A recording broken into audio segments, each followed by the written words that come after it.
Oke, kali ini kita akan bahas sebuah kisah dari abad ke-8.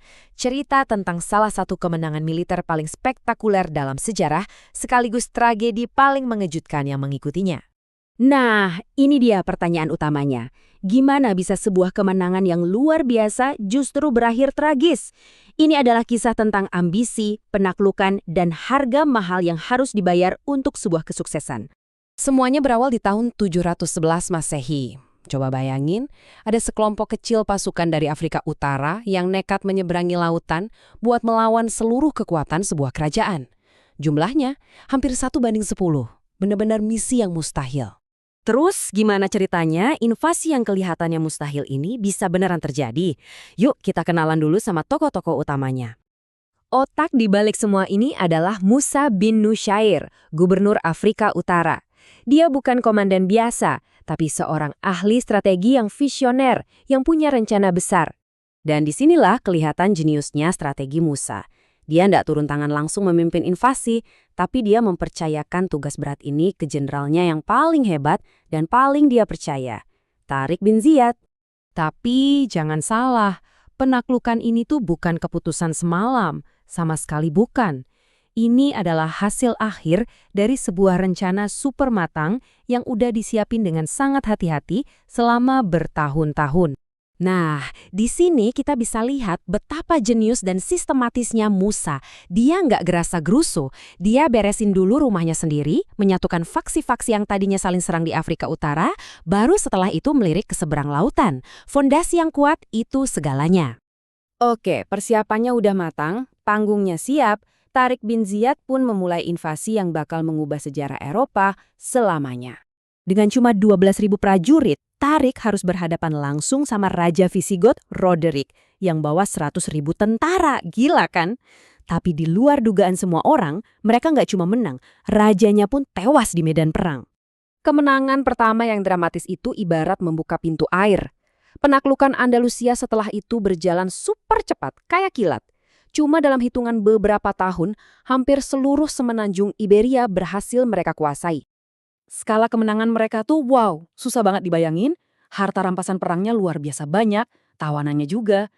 Sampai-sampai ada catatan yang bilang kalau satu operasi kecil aja bisa menangkap lebih dari 100.000 orang. Bayangin. Mereka juga berhasil merebut harta karun yang legendaris banget. Salah satunya yang paling terkenal itu meja Raja Sulaiman. Konon katanya, meja ini terbuat dari emas dan perak dan bertaburan permata yang harganya nggak ternilai. Tapi, ya itu, justru di puncak kemenangan mereka, saat semuanya terlihat sempurna, kabar kesuksesan besar ini sampai ke telinga istana di Damaskus. Dan, ternyata, nggak semua orang senang mendengarnya. Tiba-tiba, datang perintah mendadak dari Khalifah Al-Walid. Musa dan Tariq disuruh berhenti, hentikan semua operasi militer, dan pulang ke ibu kota, sekarang juga. Tapi ada yang aneh, di tengah perjalanan pulang, mereka malah dicegat sama utusan dari Sulaiman, adiknya Khalifah. Pesannya singkat tapi misterius banget, seolah-olah ngasih isyarat kalau Khalifah lagi sakit parah. Karena merasa punya kewajiban buat lapor langsung ke atasan mereka, ya mereka abaikan aja peringatan itu. Tapi, begitu sampai di Damaskus, kabar buruk menanti. Khalifah Al-Walid ternyata sudah meninggal. Dan tebak siapa yang jadi khalifah baru? Yaps, Sulaiman, orang yang tadi ngasih peringatan. Khalifah yang baru ini ternyata diam-diam memendam rasa iri.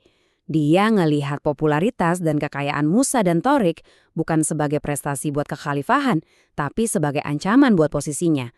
Tanpa ampun, para pahlawan penakluk ini justru diperlakukan kayak kriminal. Benar-benar ironis kan? Kesuksesan yang seharusnya bikin mereka dielu-elukan sebagai pahlawan malah jadi pemicu kecemburuan politik yang pada akhirnya menghancurkan mereka total. Tapi, meskipun nasib para penakluknya berakhir tragis, dunia yang mereka ciptakan justru bertahan ratusan tahun setelahnya. Nah, ini dia paradoks terbesar dari cerita mereka. Secara pribadi, hidup mereka berakhir dengan kegagalan yang menyakitkan. Tapi, karya terbesar mereka, pencapaian historis mereka, malah tumbuh subur dan melahirkan peradaban Al-Andalus yang berjaya lebih dari 700 tahun. Dan ini tuh bukan cuma cerita atau legenda loh.